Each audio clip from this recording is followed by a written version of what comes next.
Welcome to the garden studio. Since you were last here, I have been very, very busy. The whole outside has been painted. The reason I did that is because the weather is starting to turn and I needed to get it done. So I've now moved into the inside, and what I've done is I've painted the ceiling, and I've just about got it done, but I thought that you might be interested in the technique I've used. Now this is it, and it's ideal for on pine, solid pine, or ply only kind of wood. It's not very good on rich tannin timbers like cedar, but it's perfect for what I've got here because it's just ordinary old marine ply. Now, when you're buying any kind of paint, it usually will tell you if it's got anything in it that is dangerous, i.e. dangerous. Now, I didn't read the instructions properly at the weekend and spent most of Sunday in bed because I poisoned myself. This contains a herbicide, and the reason it contains a herbicide is because this is an exposed area and I don't want any moisture or mildew getting onto the panel up there. So that was the reason why I selected it. The other thing that I like about this is already whitened as a wash, ready for me to go. Now, it's a water-based exterior, and I needed that for out here.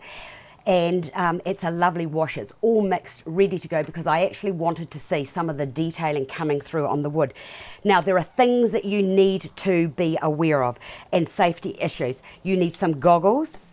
You will also need a mask. You definitely will need gloves, and you need one of these things here. This is a top to toe, protect you, cover everything up, because if this gets onto my skin, honestly, I felt so sick. So give me a moment, I'll get changed and we'll get into the technique that I use for on the ceiling. How cool is this? I don't know what I feel like, a big fat white blancmange. But anyway, I'm all covered up. I've got my safety glasses on.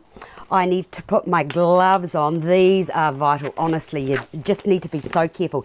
Now, the other thing that I didn't share with you is when you're doing any kind of decorating, you start at the top and you work your way down. And what I like to do is I like to do all of the staining and the ceilings, get those out of the way. I'm not going to put this on because I've got a nice breeze today, so that's not going to hurt me at all. You also need some masking tape, and you'll notice when you look up that I've actually masked around. Now, come up here and have a look.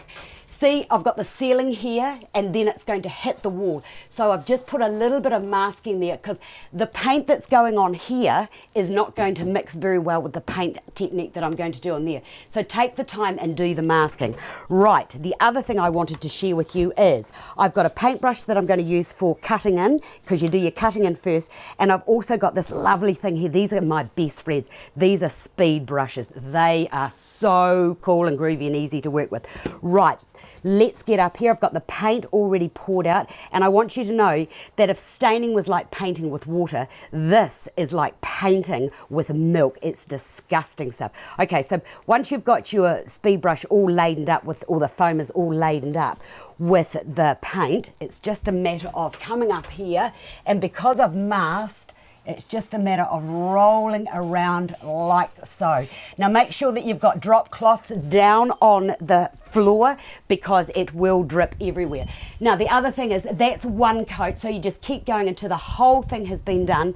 Leave it for a good probably 24 hours. The longer you leave it to cure, the better. You've actually got a week from when you start that application. I could actually take my glasses off. So once you've got that coat on, let it dry for 24 hours or that week if you don't get back to it, but I like to get into it and get it finished, and then you need to apply another coat, and when you look up to the ceiling you will see just what a difference it makes with the two coats. Right, once you have done that, the next thing is to do the undercoating.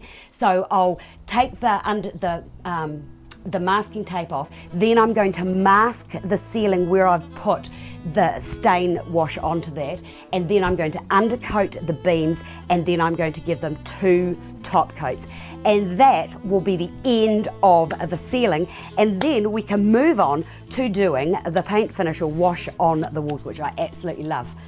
Thanks for calling, and I'll see you again.